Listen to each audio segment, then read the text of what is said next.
Come show your glory. Come show your face. Come light a fire in us. Breathe on this place. Your love pursues. Hey church, welcome home. I'm so glad that you're here with us today. My name is Wes, my wife Vanessa and I, we are the lead pastors here, and we just want to say welcome home. Wherever you are watching from, we just want to say thank you so much for joining us today. Big shout out to those of you, you've liked, you've subscribed, you've shared with friends. That helps us get the message of Jesus out. And I just want to say thank you so much. Right now there's hundreds of us watching and subscribe and liking and doing all of that. I just want to say thank you so much, but why not make it 1,000? Why not? Let's just kind of break that barrier. So if you have not yet, please like, please subscribe, shoot out to a friend, and bless someone with this message today. If you have any questions about who we are, what we're about, how to join us for a service, you can check out thehousela.org. It's got all the things that you need to know on there. Hey, today, last week we started a series, but today we're actually jumping in. Last week was like the precursor, but today we're starting the first part of the series of In This House. In this house. We're talking about the values that we have as a community.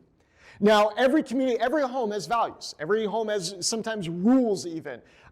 Some of you, you've let us know what those rules of your house are. Last week I shared that in our house, in my home with my wife Vanessa and I, we do no shoes.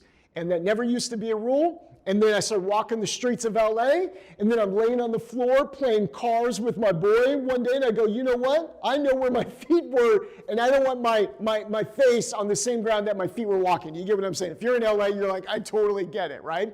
Other homes have different rules. I have some friends that they go that no devices at the dinner table. In this house. No devices at the dinner table. I think that is a good rule. Today we're talking about, for us as a church, what are our values? What are some of the rules, as it were, of this community?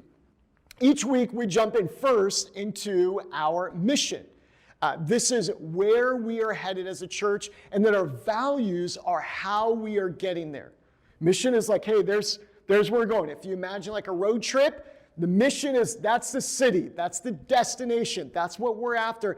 Our values are how we're getting there, the music that we're listening to, the mode of transportation, all of that. That's our values, how we're getting there. So for us, our mission as a church is this. We exist to help you. Who's you? It's you. We exist to help you connect with God, grow in community, discover your purpose, and to make a difference. And today, we're talking about in this house, Jesus is our message.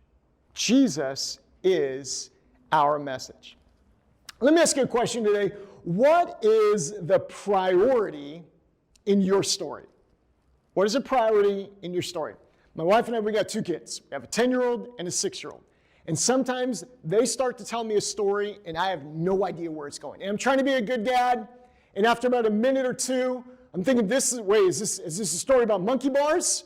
Or is this a story about football? I don't know where this story is going. It's like, yeah, and then the monkey bars, and then I went 3 instead of 4, and then I skipped one today. I'm like, oh, this is a story about monkey bars. But you would be wrong, because it's a story about football. So it seems. And they start going the story, and finally it's like, after a while, if there's any other parents out there, you get me, you're like, hey, wait, is this story about the monkey bars or football? It's about fruit snacks. I had no idea that this story was about fruits. There's no main point.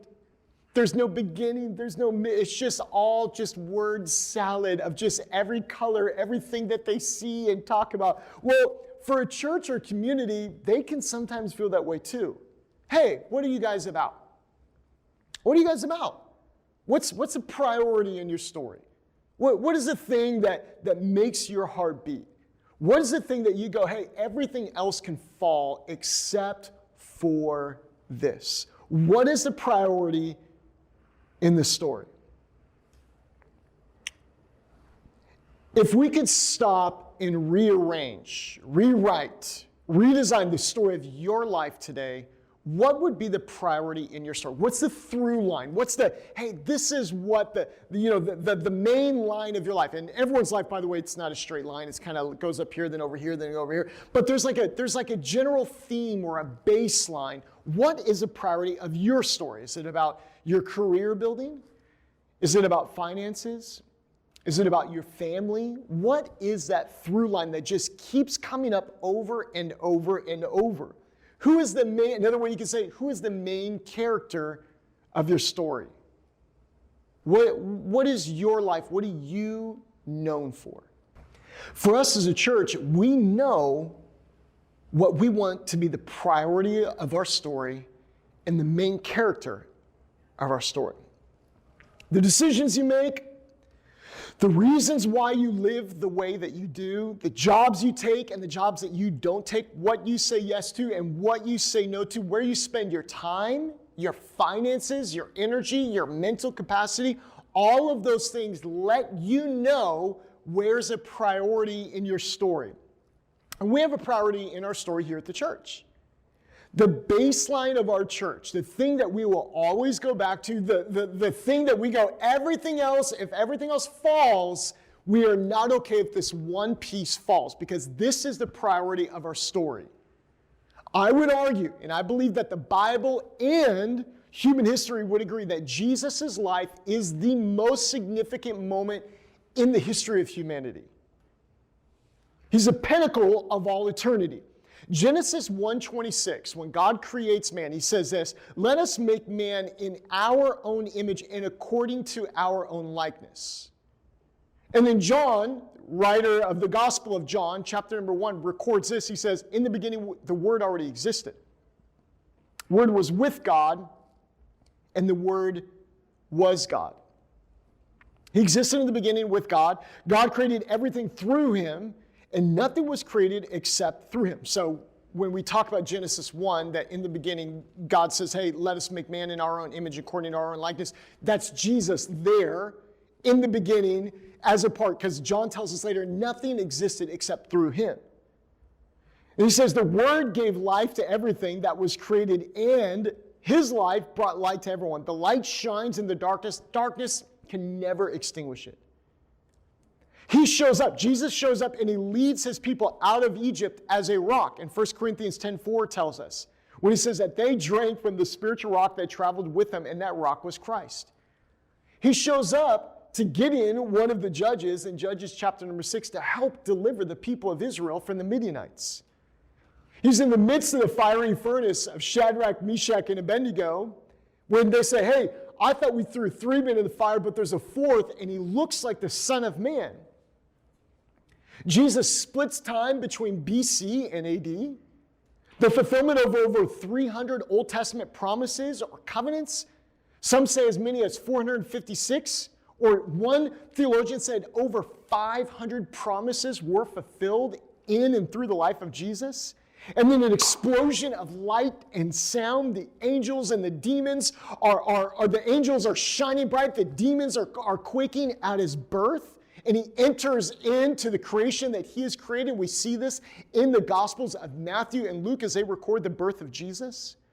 Romans 1:20 tells us, through everything God made, they can clearly see his invisible qualities, his eternal power, and divine nature. All of creation points towards God.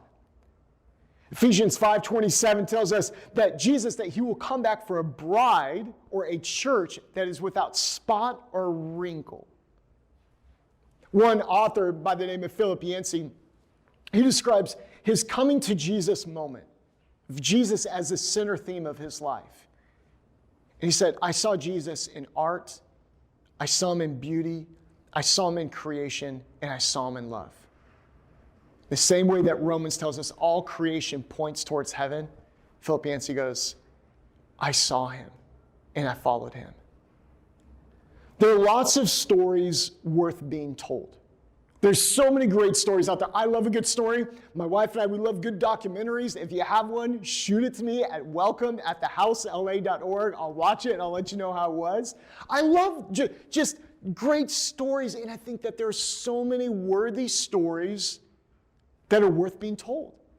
There are also so many things happening in the earth today that are worthy of our attention, and some even worthy of our confrontation, where we go, hey, this shouldn't be, and that shouldn't happen, and hey, we should do something about this, and we'll talk about those things in a little bit. But the main theme is this: there will never be a story more worthy to be told than the story of Jesus.